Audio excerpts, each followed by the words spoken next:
Pro Tools. Basic mixing template setups, focusing on organizing and colorizing your sessions. Hi guys, welcome to this lesson. What we're going to do is we're going to begin a mixing class, and this would be the first step of mixing tracks. These tracks have already been recorded and are saved as consolidated files. There's actually two songs inside one session. So we would begin by creating a new session. I would work at 24 bits 44.1. This will match the recorded files.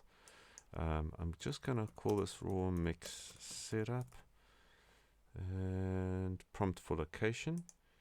And I can set this up on my desktop, and we're in. Okay, we're looking at the mixer there, and let's pull up our arrange page. So the first thing I need to do is import my audio files. Here we have all the files that I'm looking for. I can select them all by scrolling to the bottom, holding shift and clicking, and copying the files. Then that would be it. I can say done, and I will use the current folder.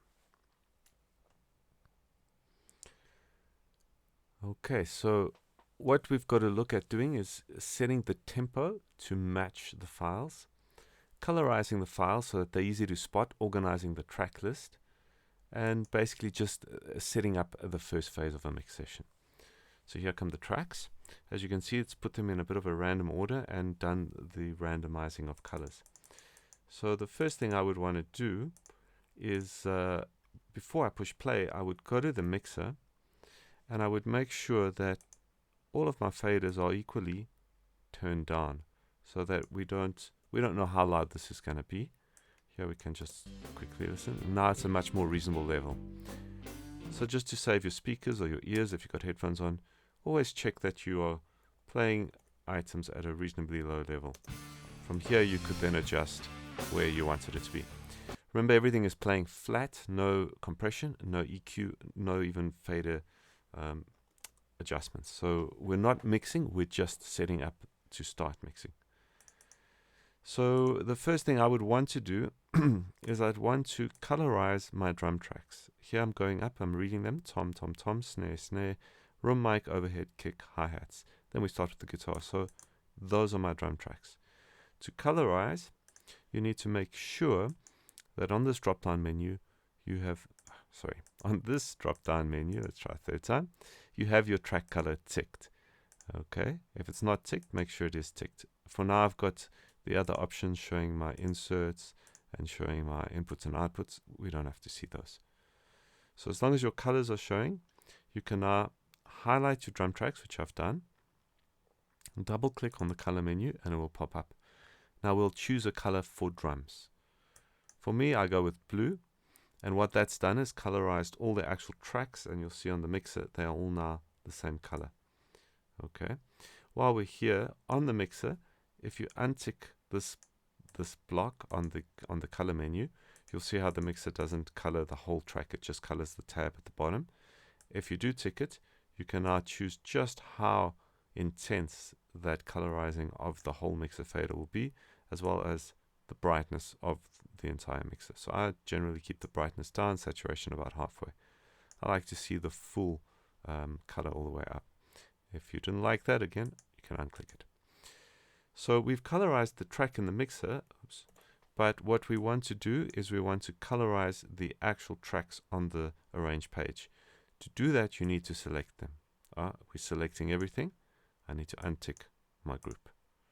I can now just select the drum tracks. You'll see all the various colors that they are. I can set them all to one color. Now my drums are all easily spotted and the same color.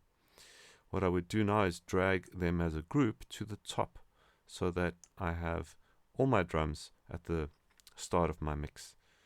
Next, I would start with kick. So I'm arranging within the drum tracks themselves. Then I would look at my snare top and snare bottom. My toms, 1, 2, and 3. I used shift there to select multiple. Hi-hats, overheads, and room. Now if we have a look at the overhead channel, we can see that it's actually one track, a stereo file. Okay, But if we look at the raw audio that we were importing, we can see that the overheads were 2 mono files labeled left and right. So Pro Tools has automatically created a stereo track and placed them on to that track. Now, this may be fine if we want to mix the overheads as a stereo pair, if we're certain that they're evenly balanced, that there'll be no volume changes we might want to do, or EQ slightly differently the left to the right. I'm not sure of that, so what I would do is I would actually create 2 mono tracks and drag and drop that overhead onto those tracks. Next, I would delete that track, rename these guys as overhead left and overhead right,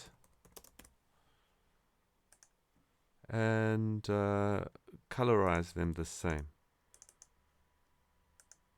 And make sure the tracks are also colorized the same, which they are, and we're good to go.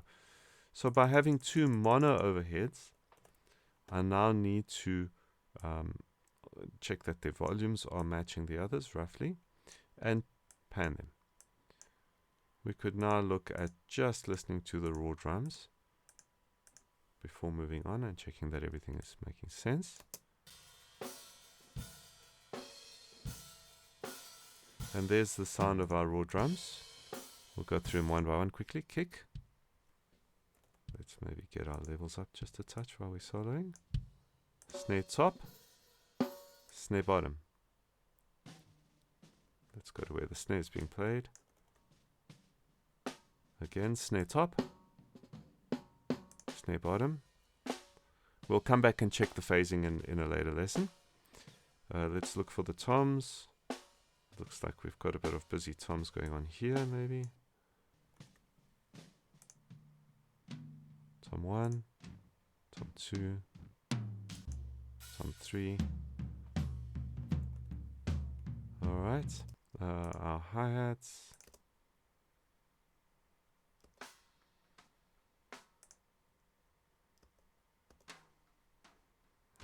Sorry, where are the hi? There we are, obviously. Our overheads, that's the left one, the right one, and together. And if you are listening in headphones in stereo, you can hear that together they are creating a good stereo feel of the drums.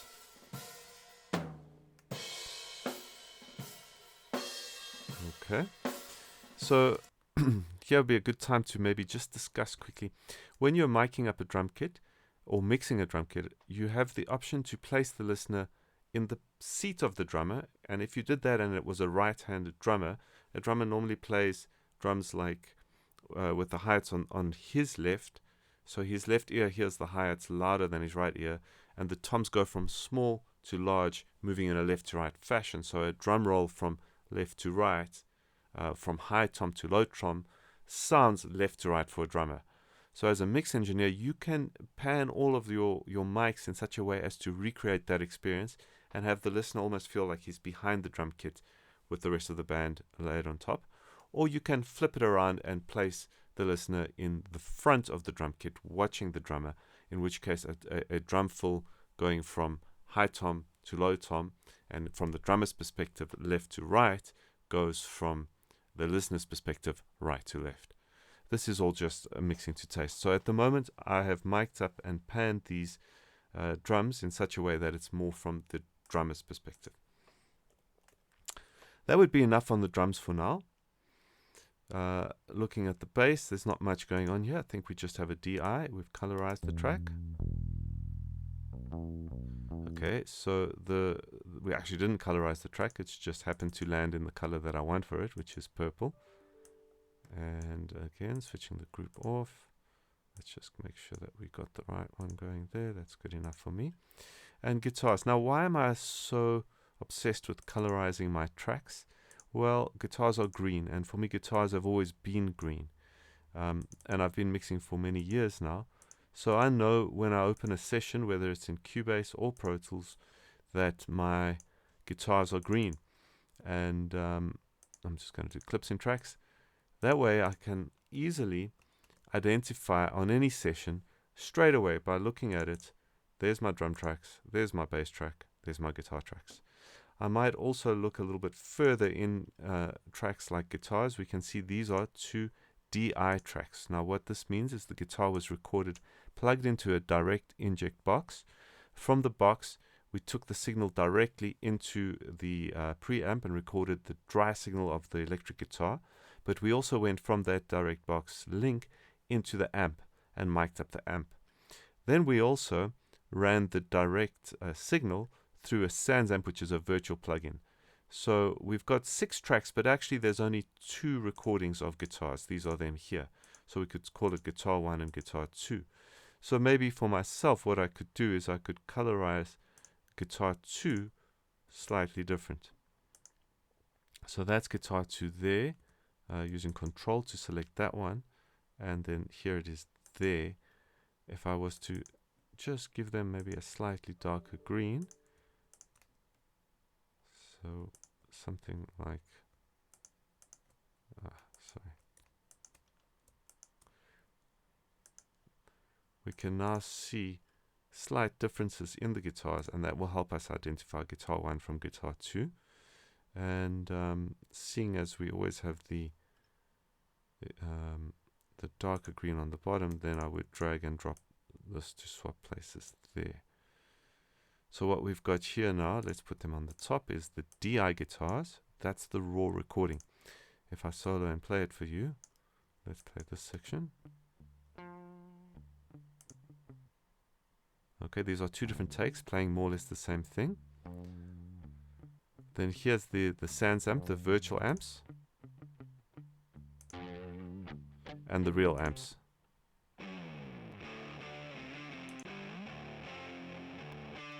Now normally with guitars like this, I would just expect to pan them left and right.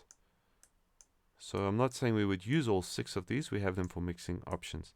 If we just listen to, that's the amp sound.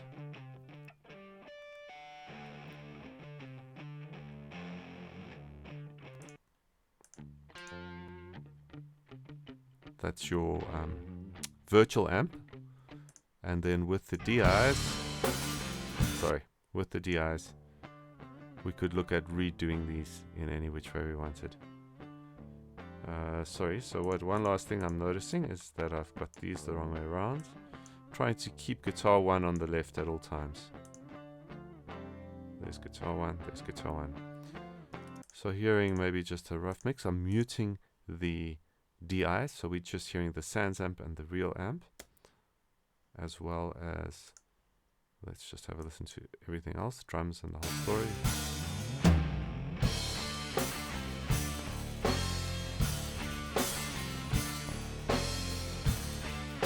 So that's song 2, here's song 1.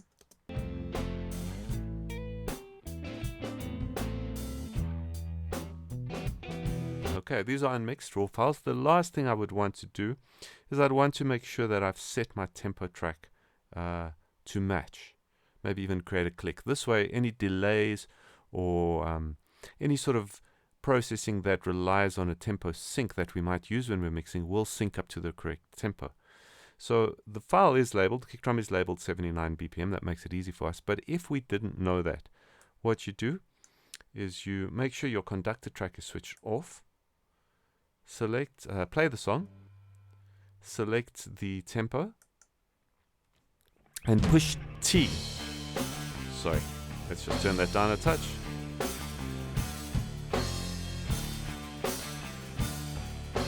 Yeah.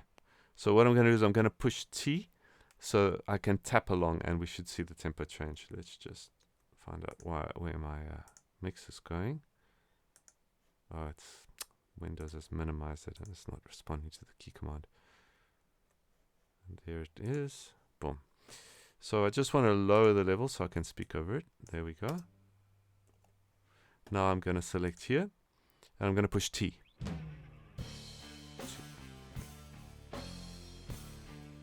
And you can see if I tap correctly, we end up with the same tempo, 79. Now that we've got that tempo, I could create a click track.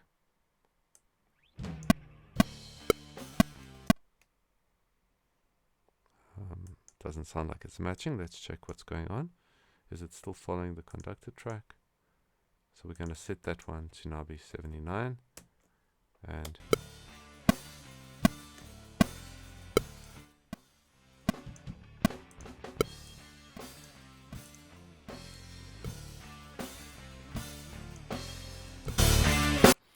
alright, sorry about the last little jump in volume there, guys.